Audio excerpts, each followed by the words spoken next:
Donc en fait, nous, on est un peu le miroir opposé de la présentation précédente. C'est très intéressant parce que sans connaître le client, d'ITSM Factory, on a quand même des volumétries qui sont assez similaires. Nombre de tickets, périmètre fonctionnel, etc. Mais eux, ils ont choisi de partir dans le ZIG. Nous, on est parti dans le ZAG. D'où un joli petit nom de projet qui s'appelle Rebirth. Et vous avez bien compris ce que ça veut dire. Donc, je ne vais pas rester sur le nom, enfin sur la boîte très longtemps. Je vais juste résumer Hard Disk Group en 3 chiffres. En 2024, on a frôlé les 200 millions de chiffre d'affaires. On est 1750 à aujourd'hui ou à hier. Et en 2024, nous, on a fêté nos 40 ans. Donc, on est un peu plus vieux, mais voilà. Donc, une belle réussite aussi. Je vais juste vous reparler un petit peu de contexte parce que c'est assez important justement dans notre approche sur le fait qu'on ait voulu repartir de zéro en fait. Nous, iTop, j'imagine que chez vous c'est aussi la même chose, mais nous c'est un outil de production qui est extrêmement critique parce qu'en effet on l'utilise évidemment en interne. On parlait de process d'entrée-sortie, mais on parle de l'ensemble de notre CMDB, de la gestion de tous nos services. Mais également, on l'utilise évidemment avec la très grande majorité de nos clients finaux. Là aussi, pour délivrer nos services, pour gérer leurs requêtes, leurs quelques incidents, parce qu'il n'y en a pas beaucoup chez nous, mais et donc évidemment, et leur CMDB également. Donc c'est un outil qui est absolument critique et donc qui est central dans nos fonctionnements. Évidemment, vous allez voir, nous, ça fait quelques années aussi qu'on a iTop, donc l'écosystème autour, il est très important. Alors, pas comme le ministère de l'Éducation nationale, mais malgré tout, on a de très nombreuses interfaces, avec plein d'ITSM, mais également, on a une base de données pour notre porting, etc. Donc, on a un écosystème qui est très complexe, qui a été très complexe, qui s'est enrichi au fil du temps, mais qui était extrêmement lourd à maintenir dans le temps. Et puis, on a parlé tout au long de la journée de sécurité et évidemment des exigences de sécurité, c'est tous les jours. On travaille sur ces aspects-là au quotidien. Et donc, on avait également des exigences, particulièrement de notre direction de la sécurité autour d'iTop. Et du fait de sa conception, ça commençait à devenir compliqué de pouvoir répondre positivement à ces exigences de sécurité. Donc, iTop, chez Hard Disk Group, c'est 2011. Donc pour ceux qui ont commencé il y a aussi tardivement, c'était un modèle de données très particulier. Donc dès sa conception, on l'a énormément customisé. Alors moi je n'y étais pas, mais on l'a énormément customisé et ça a induit très rapidement notre incapacité à rapidement monter de version. Combodo devait nous fournir un package. À chaque fois, les tests divers et variés étaient d'une complexité rare. Et donc vous pouvez voir que nos montées de version, on ne les enchaînait pas aussi facilement qu'on voulait. On avait fait des calculs, ça nous prenait 3 fois plus de temps que si on avait été sur quelque chose de beaucoup plus standard. Et donc au fur et à mesure, nos métiers commençaient à rechigner de plus en plus aux montées de version parce qu'on leur demandait énormément de choses en termes de tests. Et donc c'est à ce moment-là qu'on a décidé que ce serait quand même intéressant de passer à autre chose. Et puis on s'est dit surtout qu'en termes d'enjeux, donc, évidemment, il y avait de l'évolutivité. On voulait réduire très fortement le temps entre 2 MEP. On voulait profiter, évidemment, de ce que peut nous proposer Combodo, que ce soit techniquement ou fonctionnellement. Donc, c'était un vrai objectif de faciliter la maintenance, et particulièrement pour ces 2 personnes. Évidemment, en termes de sécurité, on a une exigence particulière de notre direction qui voulait qu'on ségrègue de manière encore plus renforcée, encore plus importante que ce qui était le cas, nos données, avec en plus une mise en place d'une airbag, donc Role Based Access Control, automatisé et global sur l'ensemble des profils qu'on voulait gérer. On en a profité aussi pour améliorer nos sauvegardes, mettre en place un serveur de web service, etc., etc. Mais donc on avait là aussi des enjeux très importants en termes de sécurité. Bon, et on voulait aussi un petit peu travailler sur nos performances. On se rendait compte, nous on fait pas mal d'appels API, etc. Et on se rendait compte qu'on avait quand même des perfs qui commençaient un peu à, on va dire un petit peu à s'enfoncer. Et puis on a même des clients qui commençaient à nous expliquer que sur le portail, etc. C'était compliqué. Donc on s'est dit, on va repartir à la base. On va aller demander à Combodo, c'est quoi les recommandations vos recommandations en termes d'OS, en termes de base de données, en termes de requêtage, en termes de profil, des key users, enfin, etc. Donc on a souhaité remettre tout à plat sur ces aspects-là et donc refondre toute notre infra. On en parlera juste après.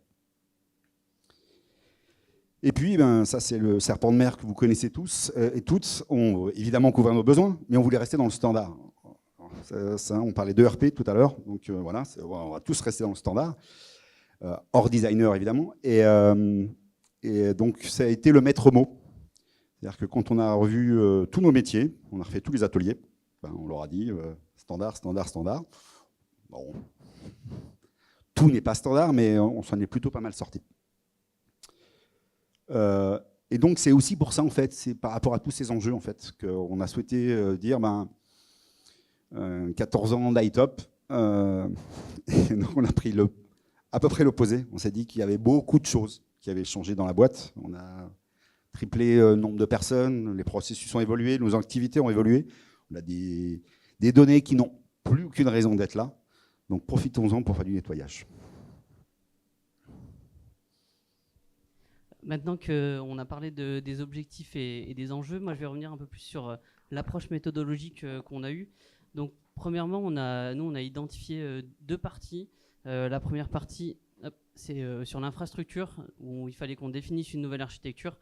L'objectif, c'était bien sûr de repartir des précodes Combodo, que ce soit en termes d'OS ou en termes de moteur de base de données. Il fallait également qu'on prenne en compte les besoins qu'on avait chez nous, des besoins au niveau de la robustesse et de la fiabilité de notre infrastructure, notamment avec de la redondance, de la haute disponibilité. On avait également un gros besoin de reporting qu'il fallait également prendre en compte. Et donc la deuxième partie qu'on avait identifiée, c'était la partie applicative, où on a découpé le périmètre par champ fonctionnel. Donc pour ça, on a utilisé 3 étapes. La première étape, c'était les données de fondation. Donc les données de fondation, pour ceux qui ne connaissent pas, c'est les organisations, les contacts et les sites.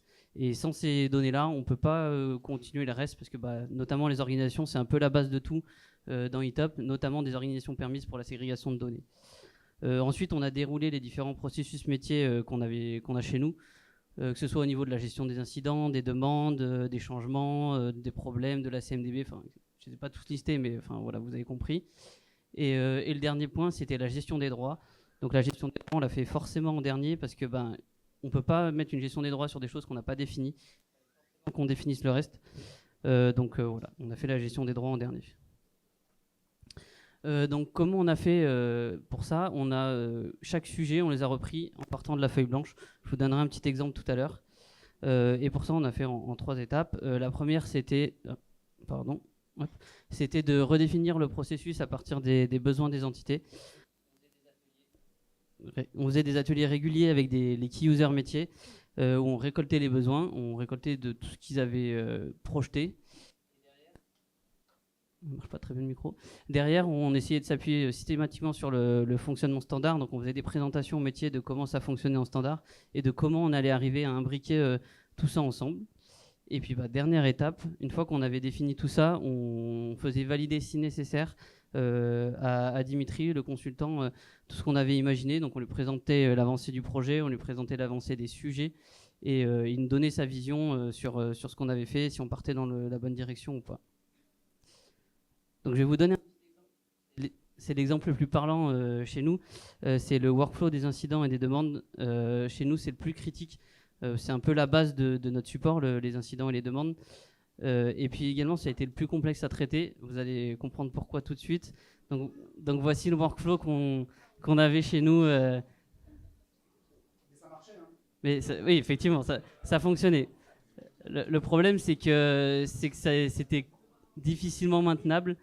J'ai fait l'inventaire, on avait 18 statuts et 184 transitions. Donc c'était très très très compliqué à maintenir. Et donc l'objectif, c'était de ne pas repartir de ça, parce que c'est clairement impossible, et de repartir sur quels sont nos besoins de statut, quelles sont les transitions qu'on a besoin derrière pour passer de statut en statut. Du coup, je vous présente juste le résultat, je vais pas revenir en détail dessus. Mais en tout cas, on est passé de 184 transitions à 53, donc on a divisé par 3,5 le nombre de transitions. Et surtout, ce qu'on voulait vous montrer ici, c'est qu'on était capable de l'écrire sur le papier. Là, c'est la version qu'on avait imaginée et mise en place. Et donc, on a réussi à l'écrire sur le papier. Donc, c'est que l'objectif qu'on avait de simplifier, il a été clairement atteint. Maintenant, on va vous parler des différents points principaux qu'on a eu dans le projet. Donc, je vais revenir un petit peu plus en détail sur l'infrastructure. On a mis en place une architecture qui était... marche plus? Si, ça marche. Et donc, on avait plusieurs points. Le premier point, c'était au niveau de la robustesse de l'infrastructure. Donc, pour ça, on a mis de la redondance sur nos serveurs web frontaux qui hébergent les serveurs Apache. On les a même redondés, on les a mis chaque serveur sur un data center, comme ça si on a jamais un data center qui tombe, on a toujours des VM de disponibles. Ensuite, on a également suivi les préconisations de Combodo, donc de passer en MariaDB. Nous, on était sur un MySQL PerconaDB, et les problématiques qu'on avait, c'est que les préconisations de configuration de la base de données, on ne pouvait pas forcément les appliquer. Soit les paramètres n'existaient pas, soit ils ne fonctionnaient pas sur PerconaDB. Donc c'était un vrai enjeu pour nous de passer sur MariaDB pour pouvoir justement mettre en place toute cette configuration et gagner en performance. On est passé nous sur MariaDB Enterprise, surtout pour pouvoir mettre en place un MaxScale. Donc ceux qui ne connaissent pas, MaxScale c'est un outil qui est développé par l'éditeur MariaDB. En gros, c'est un proxy qui permet plusieurs choses, notamment de l'équilibrage de charge, de la gestion des master slaves avec la réplication, et puis ça permet également de router les requêtes sur une ou plusieurs BD. Donc si vous avez plus de questions MariaDB ici, si vous voulez aller les voir. Et toute cette nouvelle architecture, elle a nécessité de notre côté de monter en compétences, notamment au niveau MariaDB et MaxScale, parce qu'on avait des compétences en MySQL, mais pas en MariaDB pur ni en MaxScale. Donc pour ça, on a fait appel au support de MariaDB, qui nous a donné un support très actif et qui nous a permis de mettre en place l'architecture qu'on avait imaginée. Et puis, je reviendrai un petit peu tout à l'heure dans le résumé du projet, mais on a une satisfaction aujourd'hui, que ce soit en termes de performance ou de stabilité.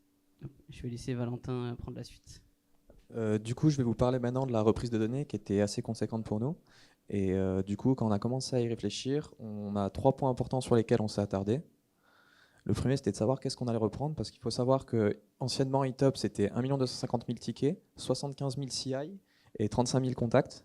Du coup, on a dû réfléchir à des règles à mettre en place pour filtrer nos données. Et enfin, on s'est demandé si on pouvait sortir des informations d'ETOP. Nous, par exemple, on a choisi que nos documents ne fassent plus partie de notre application. Du coup, on les a exportés, on les a mis dans une application qui s'appelle SharePoint, et on a fait un lien direct dans ETOP pour pouvoir y accéder. Le deuxième point sur lequel on s'est attardé, c'est la gestion des données. Donc pour ça, il y a 2 choses. Donc il y a tout ce qui va être correction et tout ce qui va être enrichissement. Dans correction, j'entends tous les champs qui vont pouvoir changer par exemple de type. On a l'exemple sur la table contact avec le champ email qui est devenu unique, qui allait sûrement être un problème si on ne le prenait pas en compte pour la future migration.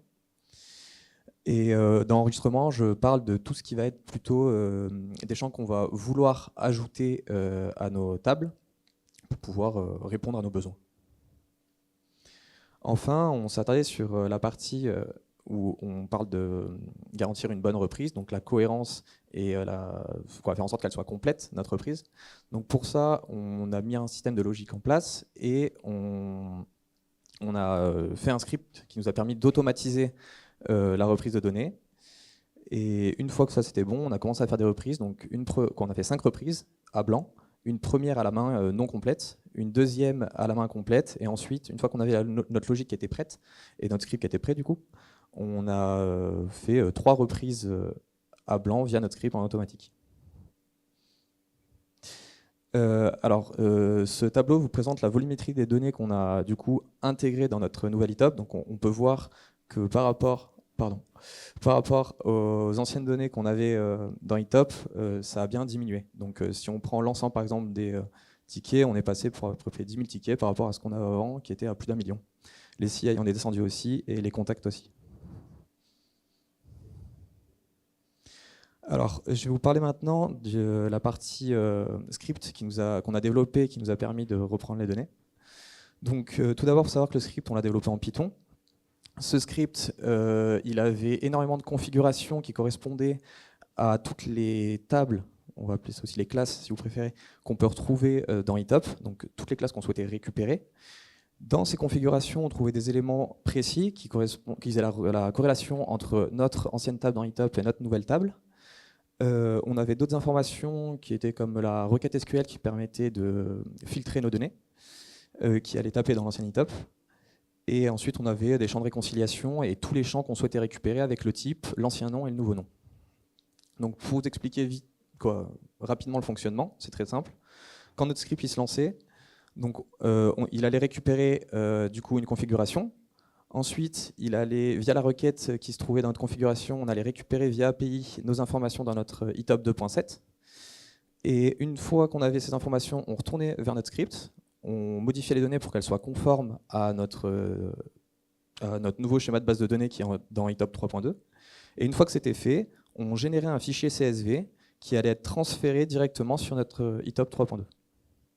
Voilà. Maintenant, je vais vous parler donc, de l'accès à la donnée et comment on a repensé ça. Donc, sur l'accès à la donnée, il y avait deux axes. Le premier, c'était la ségrégation des données, avec un principe de base qui était que chaque entité ne voit que ses tickets. Bon, forcément, en partant de ce principe de base, il faut quand même tenir compte des interactions qu'on a entre les entités sur certains périmètres et ne pas mettre en critique le business. Donc pour ça, on a dû faire on avait deux cas possibles. Le premier, c'était le transfert de ticket. Imaginons qu'une entité A traite le ticket puis le passe à l'entité B qui doit traiter la fin et le résoudre. On avait donc l'entité A qui utilisait un bouton de transfert qui transfère le ticket à l'entité B. L'entité A ne le voit plus et l'entité B finit le travail et le résout. Et après, on avait un deuxième cas de figure. Sur certains périmètres, on a mis une visibilité commune pour les deux entités, pour un groupe de personnes défini, et ça permettait donc de répondre à ce besoin-là. Et ensuite, au niveau des droits utilisateurs, on a revu tous les profils de ETOP, parce qu'en fait, pour nous, les profils n'étaient pas assez granulaires. Si on prend par exemple le profil support agent, il donne quand même pas mal de droits de base, et nous, on voulait éviter ça. Donc on a créé 80 profils au total, où on est allé pour pratiquement chaque objet mettre un profil, les user requests, les changements, les problèmes, les services, les contrats, etc.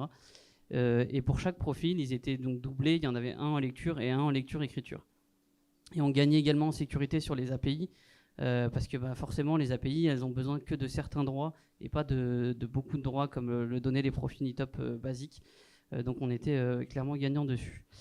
Et on est également reparti de zéro sur les droits utilisateurs. On s'est pas dit on va regarder ce que les utilisateurs avaient avant comme droit, mais on va vraiment définir qu'est-ce qu'ils ont besoin. Et donc pour ça, on a mis en place une airback. Donc une airback, c'est une matrice où on a nos informations RH et on a l'entité de la personne, l'équipe et sa fonction. Et avec ces trois informations-là, on arrive à déterminer derrière les droits qu'on va lui donner et les organisations permises. Donc tout ça, on l'a automatisé. C'est un script qui tourne plusieurs fois par jour. Et on est parti aussi du principe que le script, il a toujours raison. Si quelqu'un vient modifier dans ETOP les droits, le script va derrière écraser. On veut que la gestion des droits reste externe à ETOP et qu'on ne puisse pas rajouter des droits comme on a envie dans la solution. Donc maintenant, je vais revenir un petit peu sur les points durs qu'on a eus, notamment les points post-mise en production. Donc le premier point dur qu'on a eu, c'est l'absence de certaines données. Comme Valentin vous l'a dit, on a mis en place des règles assez drastiques sur la reprise de données, et forcément, il y a des données qui sont passées à la trappe. Alors ça restait des cas à la marge, on va dire que 95% de nos données avaient été migrées directement post-mise en prod, mais il en restait quand même quelques-unes à migrer ensuite. Ensuite, au niveau des droits aussi, il fallait qu'on gère les exceptions des droits utilisateurs, parce qu'on a toujours le collab qui ne fait pas comme les autres, le collaborateur qui est dans une équipe mais qui a un travail un peu plus différent, qui a un peu plus de droits, etc. Donc il a fallu prendre en compte ces cas-là qu'on n'avait pas forcément identifiés en premier lieu. Il a fallu également gérer le changement pour les collaborateurs, parce que ETOP, ça fait plus d'une dizaine d'années qu'il était présent, et il y a des agents de support qui ont connu ETOP dès le début. Donc pour eux, changer le process au bout de 10 ans, ça peut être compliqué. Donc il faut quand même savoir qu'on a 800 agents en console dans ETOP, et parmi ces 800 agents-là, il y en a plein qui ont connu ETOP depuis le début. Donc Voilà, il fallait leur faire accepter et leur faire comprendre les nouveaux process qu'on mettait en place. Et la dernière chose, ça rejoint un peu le point précédent, mais c'est l'appropriation de la nouvelle interface. Nous, on était en version 2.7 et on est passé en version 3.2. Alors même si la structure de Hitop ne change pas, le fait que le graphisme et le design soient différents, ça peut heurter un petit peu les personnes et complexifier leur travail. Donc l'objectif, c'était de les accompagner dans l'appropriation de l'interface. Et du coup, en petit résumé, donc, après, on a fait 18 mois de projet, on avait impliqué plus de 40 personnes dedans. Aujourd'hui, on est à 6 mois de run. Où on en est aujourd'hui, déjà au niveau maintenance, on a monté 2 versions. On est parti en 3.2.0 et on est passé ensuite en 3.2.1 puis en 3.2.2. Donc on se rend compte que finalement en 6 mois, on a réussi à monter 2 fois de version, même si c'est des versions mineures. On a calculé, on est capable du package à la prod, en comptant les tests, etc. On est capable en 1 mois de monter de version. Avant, il nous fallait au minimum 3 mois et c'était vraiment dans le meilleur des cas. Donc là-dessus, on a clairement coché l'objectif sur la maintenance. On a eu également, au niveau de la performance, on a, comme je vous l'ai dit, où ça a été grandement amélioré, en particulier sur nos interfaces. Il faut savoir que sur notre ancien Hitop, on avait entre 20 et 30 000 appels d'API par jour. Aujourd'hui, on est entre 50 et 60 000. Donc juste le fait d'avoir migré, on a doublé notre capacité en termes d'appels d'API. Et ce qu'on se rend compte, c'est que les serveurs, ils sont loin d'être au taquet aujourd'hui et que on est capable de faire mieux. Et c'était un peu l'objectif du projet aussi, de prendre en compte pas que les besoins du présent, mais aussi ceux du futur. Et également au niveau fiabilité, quelque chose qui était important pour nous, parce qu'on fait du support 24/7, c'est qu'on n'ait aucune interruption de service. Et à ce jour, en 6 mois, on n'en a eu aucune. Des choses qui pouvaient arriver de temps à autre dans l'ancienne version, aujourd'hui, ça n'arrive plus. Et dernière chose aussi, au sujet de la stabilisation, donc tous les incidents, les bugs, etc., qui ont été constatés post-mise en production, on les a solutionnés en 6 semaines. On faisait 1 à 2 mises à jour par semaine afin de corriger par lot toutes ces problématiques qu'on avait identifiées. Et donc aujourd'hui, on est revenu un peu dans un process standard qu'on avait avant, c'est-à-dire des releases, 4 à 5 releases par an avec des corrections de bugs et des améliorations.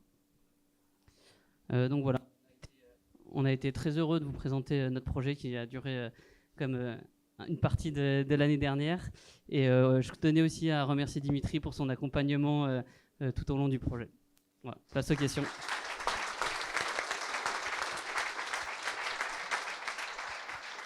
Oui, bonjour. Merci en tout cas. Vous avez parlé de la taille. Vous avez exporté tous les documents dans du SharePoint. La taille finale, drastiquement, elle a dû diminuer. Ça a dû contribuer fortement aux performances, j'imagine. La taille de la base de données ? Oui. Oui, on était sur une base de données, elle faisait plus de 400 gigas. Et là, aujourd'hui, on est à un peu moins entre 40 et 50 gigas. Donc on a clairement diminué. Ouais. Et j'abuse. Sur les connecteurs, vous aviez pas mal d'API. Vous n'avez pas eu de difficultés, des problèmes de source de vérité aussi, multiplication des données qui pouvaient remonter sous différents noms, ce genre de sujet à retraiter parce que vous remettiez à plat le modèle à la collecte de données. Il y a quelque chose que j'ai oublié de dire, mais en gros, sur les configurations qu'on avait, on a ajouté un champ qui s'appelle IDOld, donc qui récupérait l'ID de notre élément dans l'ancien Hitop. Et quand on avait besoin de se référer à une donnée existante, on allait voir de l'autre côté pour voir si c'était la bonne donnée. Du coup, on n'avait rien qui pouvait plus ou moins foirer. La question, je la reporterai aussi sur, sur le témoignage précédent. Parce qu'effectivement, on est dans la comparaison, mais vous avez parlé des PC tout à l'heure. Oui. Et justement, avoir plusieurs sources de collecte hétérogènes, est-ce que ça ne vous a pas apporté des problématiques de nommage ? Non, en fait, ça ne nous a pas porté de problématiques spécifiques pendant la migration, mais on a des problématiques quotidiennes liées à ça. Mais en fait, on ne peut pas vraiment... on ne peut pas faire autrement que d'avoir plusieurs sources de données, puisqu'il y en a qui viennent d'un fournisseur externe, et il y en a d'autres qui viennent des équipes de la DSI. Mais en tout cas, pour la partie migration, on n'a pas eu de problème à ce niveau-là. Tout s'est bien passé. Ouais. Alors j'ai une petite question pour les deux aussi. Comment vous avez géré les personnes qui ont potentiellement 2 casquettes au sein d'une entreprise, et qui sont dans des organisations, on va dire, différentes. Par exemple, quelqu'un qui est responsable d'une application et quelqu'un qui vient en support, mais qui a le droit de faire des demandes parce qu'en fait, il gère bien le produit et quelque part, le responsable lui délègue une forme de maintenance. Vous avez réussi à... Alors, je suis pas certain d'avoir compris l'entièreté de la question, mais au niveau des organisations, en tout cas, j'ai compris que chez Hardis, vous aviez énormément ségrégué les organisations. Nous, il n'y a pas tant cette notion-là chez notre client.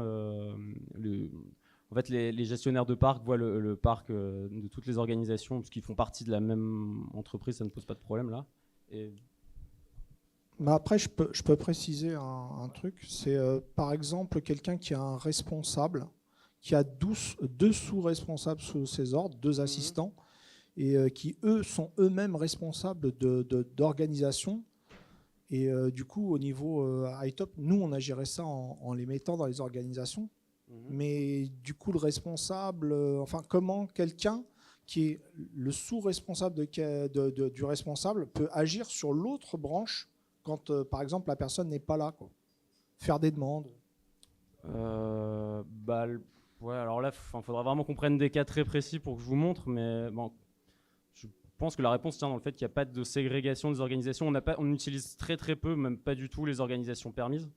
Donc en fait, c'est un peu open bar, ça devrait être optimisé, mais ça n'a jamais posé de problème finalement, parce que les gens savent dans quelles entités ils doivent faire leurs demandes. Et là, il y a un peu une notion où, chez notre client, en tout cas, on fait confiance aux utilisateurs pour faire ce qu'il faut faire.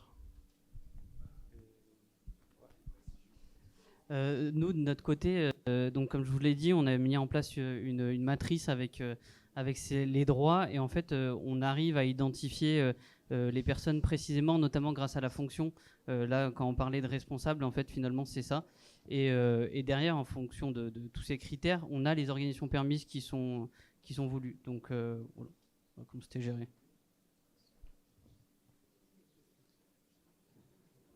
Alors moi, j'ai une question sur votre implémentation de MariaDB.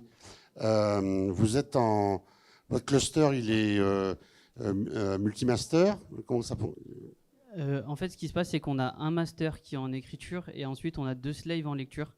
Et derrière, MaxScale gère automatiquement toutes les requêtes de lecture, il les envoie sur les bases de données de lecture et celles d'écriture sur la base de données d'écriture. D'accord. Voilà. Vous n'avez pas de souci avec les getlogs, ce genre de choses? Non, on a eu un souci sur les références. On a eu quelques tickets avec des références en double au tout début, mais qu'on a solutionné rapidement en disant qu'une fois qu'on avait fait une écriture, on allait lire sur la même base sur laquelle on avait écrit pour éviter tout ce genre de problématiques. Voilà. Alors je suis désolé, je ne peux m'adresser qu'à Hardis Group et je vais féliciter l'équipe de la DSI, Laurent, Valentin et Jules pour le travail. J'étais avant ce projet et quand je suis parti de là-bas, je leur ai dit je pense que c'est une bonne idée. Et félicitations à eux car ils ont réussi à le faire avec brio. Merci. Moi j'ai une question peut-être plus spécifiquement pour le cas Hardis. Il y a eu un temps d'interruption justement de service sur l'application. Alors, on a eu une petite interruption, mais en fait, l'objectif, c'était de lancer la reprise de données en amont. On l'a lancé plusieurs semaines en amont et chaque jour. Et en fait, le jour de la migration, on avait seulement les tickets à migrer. Donc, on a mis en lecture seule l'ancien ITOP. On a migré nos tickets à peu près une demi-heure. Et après, on a redémarré. Donc, on a eu une interruption de service, mais l'ancien ITOP était encore en lecture seule. Donc, finalement, c'était pas pire qu'une mise à jour classique, quoi.